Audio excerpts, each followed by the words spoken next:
Hello, guys. Good day. This is Anne of Reinforce Me Club. Today, we are going to talk about getting 1% better every day.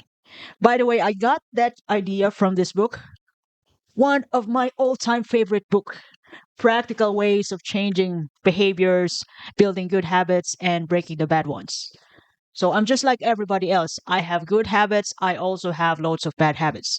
And what I'm trying to share with you every time I make contents is my journey to becoming a better person, but not perfect person.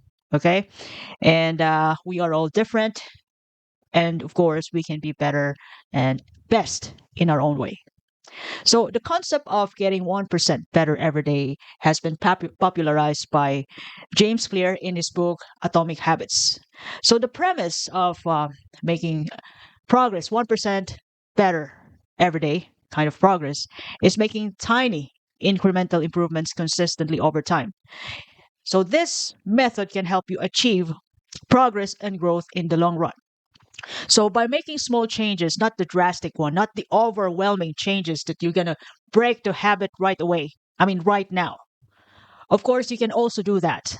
But if it's really hard for you to break the bad habit or build a good one, you make small, teeny tiny changes every day, changes which are measurable. So these small improvements can be applied in various areas of your life.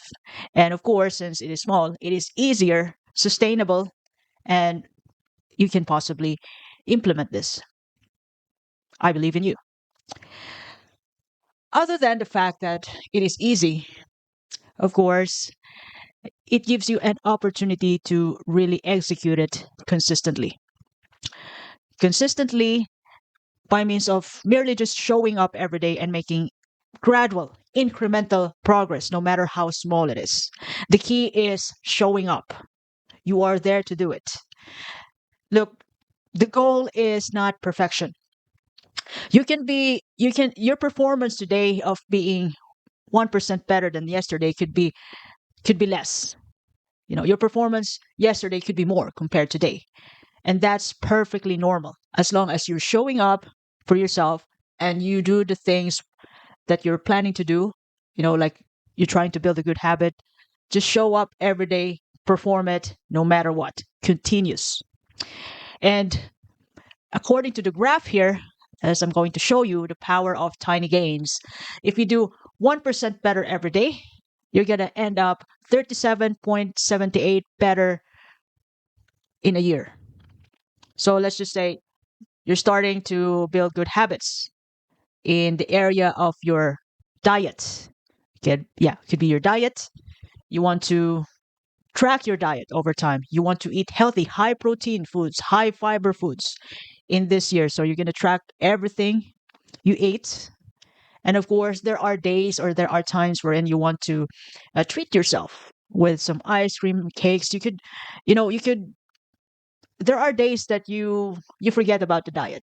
Of course, it's not 100%, but the next time you make it up to yourself. So majority of the time you eat healthy.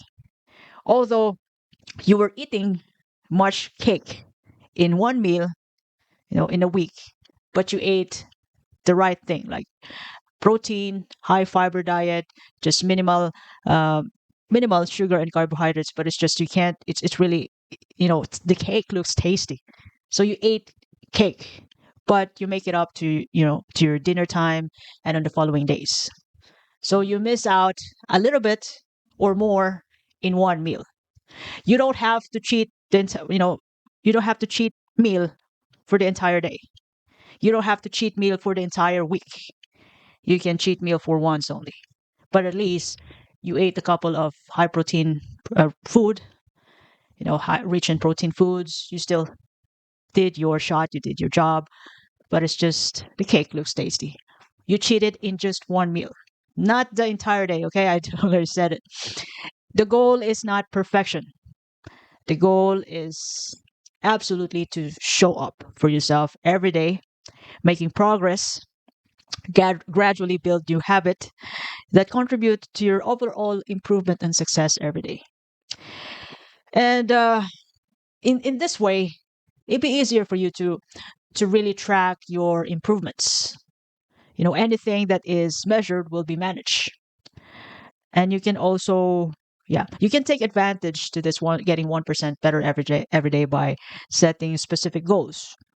Yeah, just like, for example, as what I've mentioned before, the tracking your diet.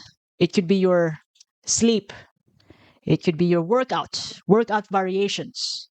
You want to have a sexy abs or a wonderful glutes muscle. So since that's what you want, you can track your exercise variations on your legs. You can alter it every 6 weeks, every 8 weeks. It's up to you. You can change your variations and see the progress that you feel, and by way of seeing how wonderful your shape will be by tracking your exercise variation, leading to the kind of glutes that you want, the kind of legs that you want to achieve.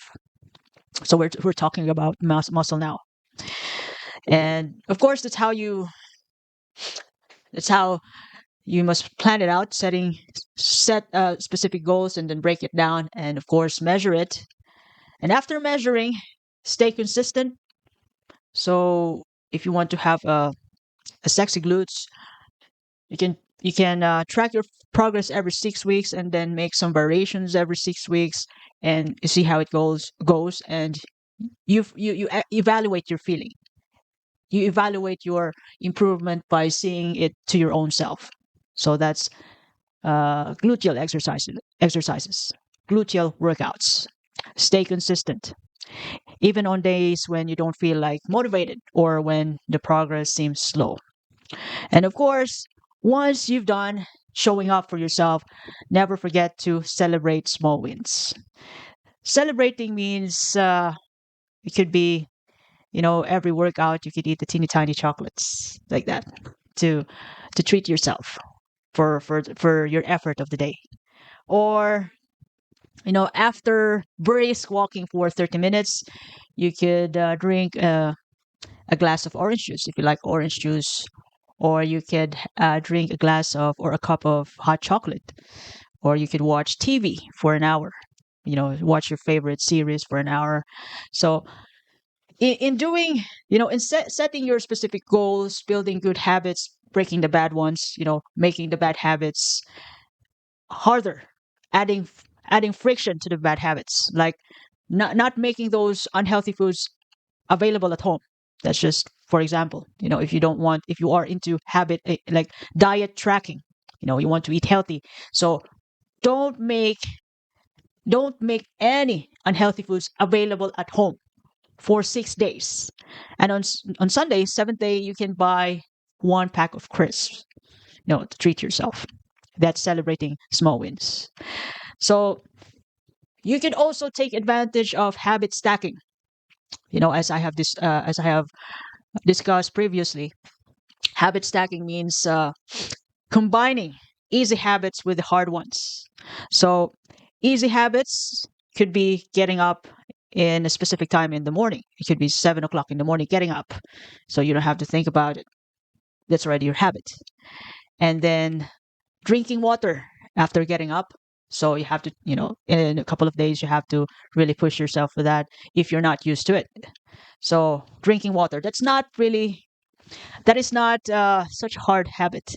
And brisk walking for 30 minutes, you have to go out regardless of the weather, but not to the point that it's a stormy season.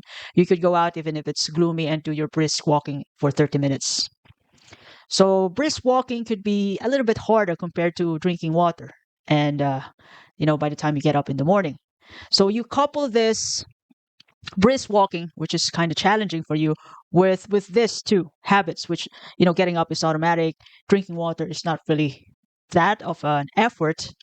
So once you get used to this two easy habits, you just couple it, always match it up with the third one, the brisk walking, so that by the time you get up in the morning and drink water, you're teaching your body that after drinking water, the next thing that's going to happen is brisk walking for 30 minutes in the morning. So that is habit stacking. You could also use the so-called temptation bundling. So temptation bundling means matching your favorite habit with the habit with another habit which is kind of challenging. So let's just keep the example of brisk walking. You don't like to exercise, even walking around, simple walking around outside, but you love watching Netflix. So every time you set you set a an implementation of intention in a time of the day. For example, after watching my favorite series at 9 o'clock to 10 o'clock in the morning, I am going to walk outside the park. So that's temptation bundling plus implementation of intention. So this is how it goes. Let me rephrase it again. Say it again. So since I love, and that's just, I don't really love watching Netflix, but let's take this for example. If you love watching Netflix, so by the time you wake up in the morning, so yet you set a time like in in the method of implementation of intention that by 10 o'clock, after watching your favorite series in Netflix, 10 o'clock in the morning, you are going to do brisk walking in outside in the park.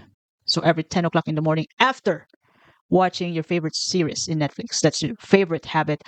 Bundle it with your challenging habit, which is brisk walking outside your house in the park for 30 minutes. So your favorite plus your not so favorite habit. So two habits. That is temptation bundling plus implementation of intention. So implementation of intention goes like this. If you want to, now this is the example. So implementation of intention, I will do, which is brisk walking outside. I will do brisk walking outside at 10 a.m. in the morning in the park. That's implementation of intention. Another implementation of intention goes like this. If this obstacle, this X, or if I eat two to three more than two slices of cake this lunch because it's my sister's birthday.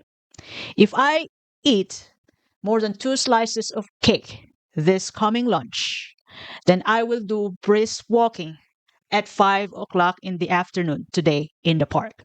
That's another way. That's another method of implementation of intention. So that's how you you build a habit over time. By way of teeny tiny changes. For me, for example,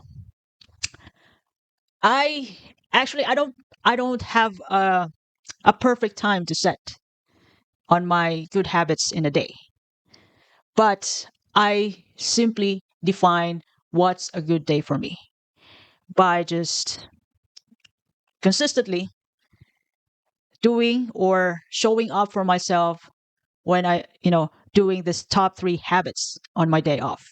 My top three habits is number one, making contents. The second one is workout. And the third one is read. Read for 30 minutes every day. Even if it's not my day off, 30 or 20, 30 minutes every day. This is my top three things to do on my day off. But reading, it must be every day. 30 minutes every day, regardless of how many pages it is. As long as I understand, so I value quality more than quantity now. I don't mind how many books I read as long as I understand it. I can improve my understanding, book comprehension or not. I am not measuring it as of this moment because once I love the book, I keep reading it over time. So I have read this book for three times already, and I'm planning to read it again after maybe 2 to 3 months because I love it. So that's how habit stacking, temptation bundling, and implementation of intention works. Now, what can you get out from embracing the 1% better everyday concept? So, of course, you're gonna get a personal growth in a year. So since you consistently show up every day so that you can perform a certain habit regardless of if you are better today and then you were shitty yesterday, but you still show up, you still did have it, whether you like it or not, whether you are motivated or not. That is a good sign of work ethic. And you can use that work ethic not only in building habits. You can show that work ethic in work, on your projects, or even building your own business, whatever it is. You can always use that work ethic. That's incredible. And when you feel that you're making progress and achieving small wins over time, you can also gain confidence as you grow. And having good habits is already a reward. Having those habits which supports your goals and contribute to your overall well-being, that's already a champ. And it takes maintenance to do that. It takes showing up to do that. And of course, once you do your best to get better, 1% better every day, for sure you're going to have a long-term success in years and years. You're going to master your craft over time. So all in all, the 1% better everyday concept offers a practical and sustainable approach to self-improvement, helping your goals get reached and live more fulfilling life over time. So I hope that this message will help you a lot. And by the way, this is Anne of Reinforce Me Club. If you like the message today, you can share it to your family and friends. You can follow me in Facebook, YouTube, Spotify, Apple Podcast, and YouTube Podcast. So you can click subscribe as well as the notification button, or you can even leave a comment for me. Thank you very much for your time. Have a lovely Sunday. Bye.